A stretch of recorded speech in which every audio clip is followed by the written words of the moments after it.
ஷேய் நந்தி, கால பைரவர், நாய்க்குட்டி அதுகளுக்கு ஐந்தறிவு கொடுத்த கணக்கில், கடவுள் கொடுத்த கணக்கில் இப்போ கடவுள்கிட்ட அது கணக்கு ஒப்படைக்கி. கடவுளை பார்த்து கும்பிட்டு எங்கேருந்து உட்காந்து கும்பிட்டாலும் அது எங்கே அந்த கண் பார்வையிலே கடவுளை பார்த்து கும்பிட்டு வாயில்லாத ஜீவனி மானிடப்பே சொல்லுதான்.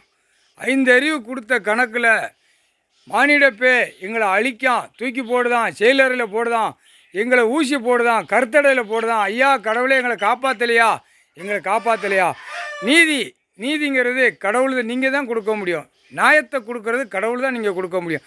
அநியாயப்பட்டவனை நீங்கள் போட்ட கணக்கில் தப்பாது ஐயா கடவுளேன்னு சொல்லி 2 கையை தூக்கி கும்பிட்டு பூமியை தொட்டு வானத்தை பார்த்து கடவுள் உச்சியில் உட்காந்துருக்காரு, கடவுளேன்னு கண்ணை திறந்து எங்களை பாருங்கன்னு அது வாயிட்டு கூப்பிட்டு கணக்கை ஒப்படைச்சிருச்சு.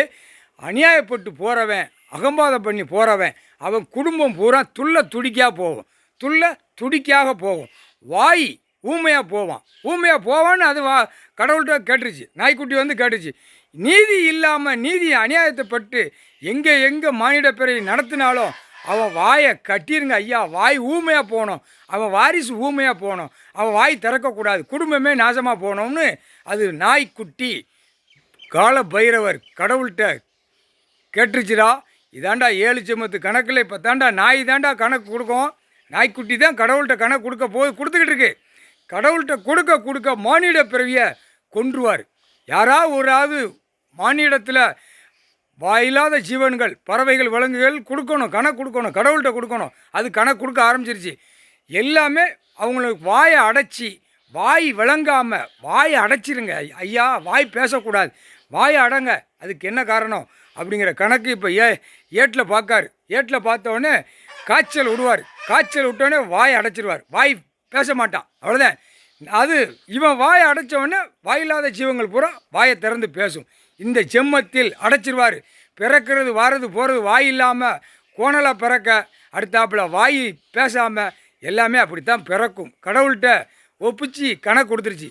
அரசியல்வாதி குடும்பம் பூரா வாயை கட்டிருங்க, இந்த கொடியை தூக்கிட்டு போகிறோம் வாயை கட்டிருங்க, கடவுளே நாசம் பண்ணி வச்சுருக்கான். கூட்டமாக கூட்டிகிட்டு போகிறான், கூட்டமாக கூட்டு பூமியை அழித்து சாப்பாடு உணவுகளை போட்டு எங்களை பார்க்க வச்சு சாப்பிட வைக்கான். 2ஆம் நம்பராக திரிக்கான். பூரா வெளிநாடு உள்நாடு பூரா கருவிகளில் கடத்து தான். வண்டி வாகனத்தில் கொண்டு போகிறான். வண்டி வாகனத்தில் நாங்கள் ஓரமாக போனாலும் எங்களை வண்டி ரோட்லேயே எங்களை கொண்டு தான். இதுக்கு விடை கொடுங்க கடவுளேன்னு சொல்லி அந்த வாயில்லாத சிவன் கேட்டுச்சு. செத்தியடா கிராமம் சிட்டி கிராமத்தில் அவன் பொண்டாட்டி மாறுக புள்ள மாறுக பூரா பேரம் பேத்தி வச்சுருக்க வாய் கட்டிடுவார். வாயை கட்டிட்டார். வாய் பேசாதுடா, வாயை அடைச்சாத்தாண்டா நீங்கள் சாவுயடான்னு அது நாய்க்குட்டியே வாயிட்டு கேட்டு போயிடுச்சு. கடவுள்கிட்ட கேட்டுச்சுடா, எல்லா இடத்துலையும் கேட்டுக்கிட்டு இருக்கு. இப்போ வாயை கட்டணும் அப்படிங்காரு, வாயை கட்டிடுவார். முக்கால் சத்தி